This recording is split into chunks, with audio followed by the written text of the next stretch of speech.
नमस्कार। प्रस्तुत है आज का चिंतन। आज हमारे पास जो कुछ भी है, भले ही उसे आपकी बुद्धि ने, आपके श्रम ने कमाया हो, परंतु उसको देने वाली न आपकी बुद्धि है और न आपका श्रम। आपसे भी बड़े बड़े बुद्धिमान दुनिया में हैं और आपसे भी अधिक श्रम करने वाले दुनिया में हैं, लेकिन आपकी कमाई उनसे भिन्न है। यदि सब कुछ बुद्धि या श्रम की कमाई ही होती तो सारे बुद्धिमानों एवं श्रम करने वालों की कमाई एक जैसी होती, लेकिन ऐसा नहीं देखा जाता। इससे स्पष्ट हो जाता है कि देने वाला तो कोई और ही है। हाँ, देने के रास्ते बुद्धि या श्रम है, लेकिन यह देने वाला है कौन? प्रायः सुना जाता है और देखा भी गया है कि जब मनुष्य का बुद्धि बल, श्रम बल, धन बल थक जाता है, तब वह अपने लिए भगवान से मांगता है और यह मांग उसकी पूरी होती है। लेकिन भगवान से हम चाहे मांगें चाहे न मांगें, भगवान तो निरंतर हमें दे रहे हैं। हाँ, यदि हम मांगेंगे तो हमें जो कुछ मिलेगा उसका ज्ञान रहेगा। यदि मांगेंगे नहीं तो भी जो कुछ मिलेगा उसके देने वाले भगवान ही होंगे। भले ही उसकी प्राप्ति में हम अपने ही किसी पुरुषार्थ को शामिल कर लें, परंतु इस पुरुषार्थ रूपी विचित्र पदार्थ के दाता भी तो एकमात्र भगवान ही हैं। पहली चीज़ तो यह है कि भगवान स्वयं ही दाता रूप से मानव के अंतःस्थल में, हृदय में, देश में बैठे हुए मनुष्य की सारी कामनाएं पूरी करते रहते हैं। जब प्राणी मात्र को उत्पन्न करने वाले स्वयं भगवान हैं, तब उसका भरण पोषण भी तो वे करेंगे और करते हुए प्रत्यक्ष दिखाई देते हैं। जब प्राणी का जन्म होता है, तब उसके योग क्षेम के लिए माता के स्तनों में दूध उत्पन्न कर देते हैं।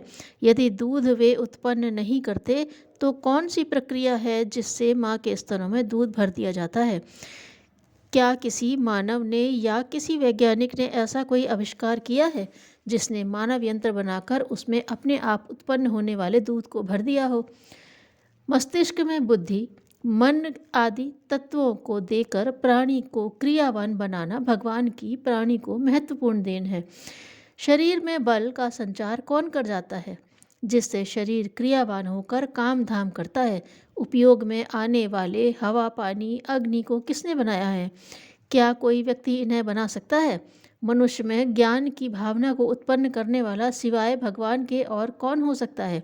तात्पर्य यह है कि देने में भगवान ने कतई कंजूसी का उपयोग नहीं किया।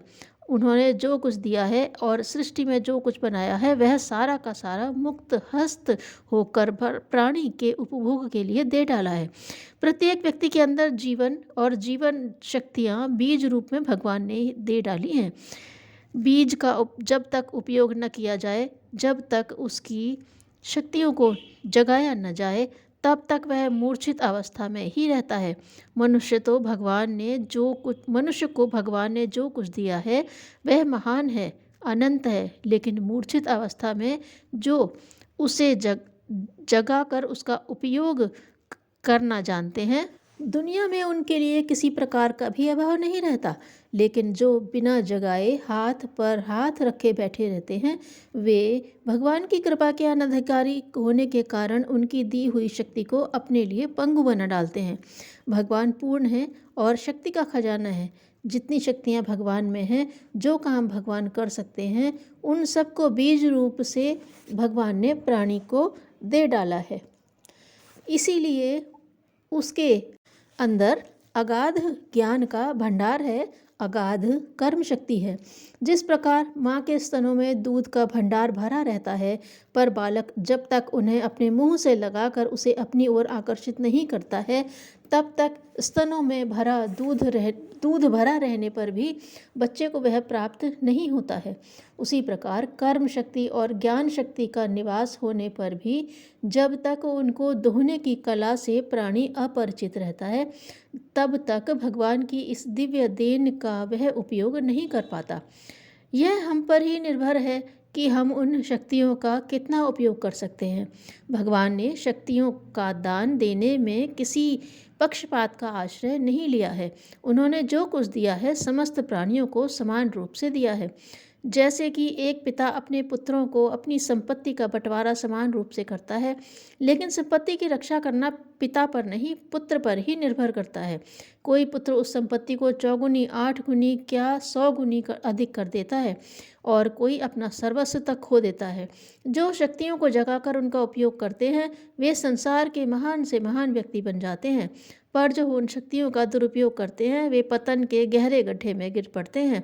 दानदाता ने तो प्राणी को इतना दिया है कि फिर उसे कहीं से कुछ भी मांगने अथवा पाने की आवश्यकता नहीं है, लेकिन मूढ़ता एवं अज्ञानतावश प्राणी आज भी भिखारी बना हुआ है।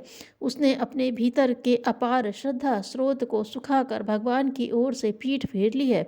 जो शक्ति मानव के भीतर भरी हुई है और बाहर निकलकर उसे माला माल कर देने के लिए उछल रही है, उसकी उपेक्षा करके मानव दर दर का भिखारी न बनेगा तो और क्या करेगा।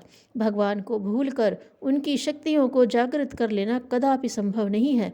जिस दाता ने अपनी संपत्ति का दान दिया है, उसकी कुंजी उसने अपने ही पास रख छोड़ी है, और वह तभी प्राप्त हो सकती है जब मनुष्य श्रद्धापूर्वक उसकी ओर मुड़े।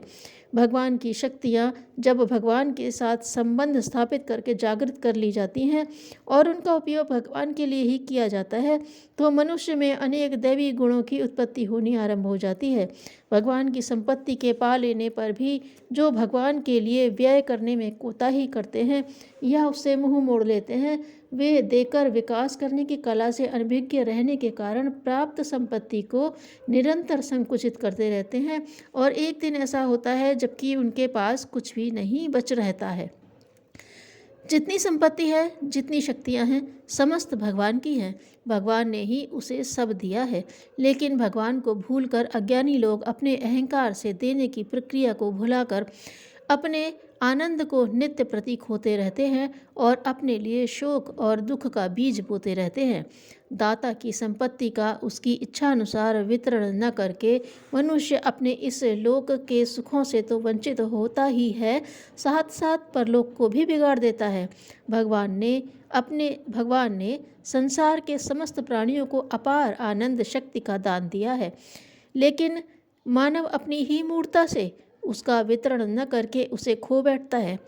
बिना वितरण किए उसे स्वयं भी आनंद का अनुभव नहीं होता है। इस प्रकार वह नित्य प्रति मृत्यु का आवाहन करता रहता है, लेकिन मानव जीवन का लक्ष्य मृत्यु नहीं है, लक्ष्य है अमरता। परंतु जो भगवान को नहीं भूलता, उसकी देन को ठुकराता नहीं, वही अपने लक्ष्य तक पहुँच पाता है, वही अपने लक्ष्य पर पहुँच पाता है।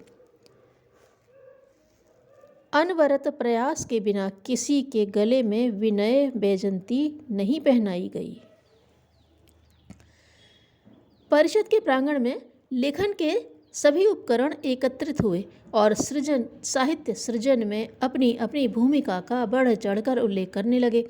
कलम ने कहा, जो कुछ लिखा गया है उसका श्रेय मुझे मिलना चाहिए। स्याही बोली, मेरे बिना लेख का कार्य एक कदम आगे नहीं बढ़ सकता। हाथों ने कहा, हम जो घिसते पिसते हैं वह क्या सो। मस्तिष्क ने कहा, तुम सबका कथन अपने स्थान पर सही है, पर यह क्यों भूल जाते हो कि तुम लोगों से आगे भी कोई अदृश्य चेतना है जो उस प्रयोजन को पूरा करती है जिसका श्रेय लेने के लिए तुम्हारी आतुरता उमड़ रही है। धन्यवाद।